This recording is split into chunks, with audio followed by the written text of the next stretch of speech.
દહેજ ગંધારને જોડતો ચાંચવેલ નજીકનો મુખ્ય પુલ ગમે ત્યારે તૂટી પડે તેવી ભયાનક હાલતમાં છે.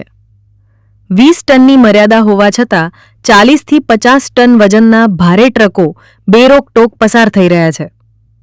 તંત્રની બેદરકારી સામે સ્થાનિકો અને યુવા કોંગ્રેસે કડક રોષ વ્યક્ત કર્યો છે. ચાંચવેલ નજીકનો પુલ એટલો જર્જરિત થયો છે કે તેને લોખંડના ટેકાથી ઊભો રાખવામાં આવ્યો છે. 6 મહિનાથી રજૂઆતો છતાં કોઈ કાર્યવાહી નથી. નવો પુલ બની રહ્યો છે, પરંતુ કામ ધીમું છે. યુવા કોંગ્રેસના ઇમ્તિયાઝ પટેલે તંત્ર પર મિલીભગતનો આક્ષેપ કરી ભારે વાહનો ન અટકાવાય તો ઉગ્ર આંદોલનની ચીમકી આપી છે. આ માત્ર પુલ નથી, આ માત્ર અધૂરો પુલ નથી.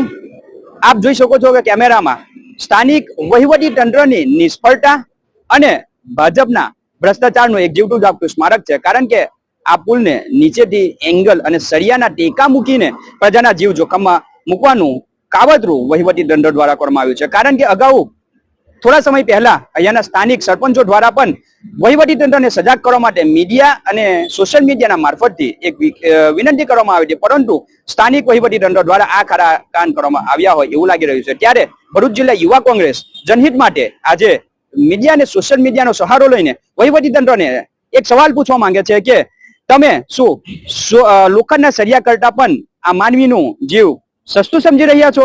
કારણ કે અહીંયા બોર્ડ લગાવવામાં આવ્યું છે કે 20 ટનથી ઉપરના ભાડાર વાહનો પસાર કરવા દેવામાં નહીં આવે, પરંતુ ઇન્ડસ્ટ્રીયલ ઝોનમાં ઉપયોગમાં લેવાતા 50 ટનથી ઉપરના ભાડાર વાહનો અહીંયાથી રોજ પસાર થાય છે. અને જો કોઈક મોટી હોનારત બનશે અથવા કોઈક મોટી ઘટના બનશે તો એના માટે શું અહીંયાના ચૂંટાયેલા પ્રતિનિધિઓ, કલેક્ટર, મંત્રીશ્રીઓને જેલ થશે કે પછી જે પણ કોન્ટ્રાક્ટરો છે તેના ઉપર દોષનો ટોપલો નાખીને હાથ ખંખેરી લેવામાં આવશે?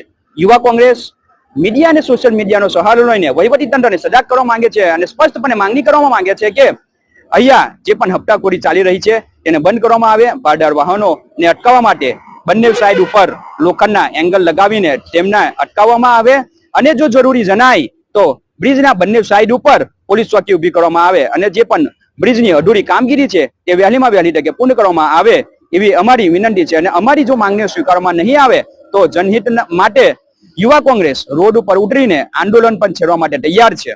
કેતન મહેતા, દ્રષ્ટિકોણ ન્યૂઝ, ભરૂચ.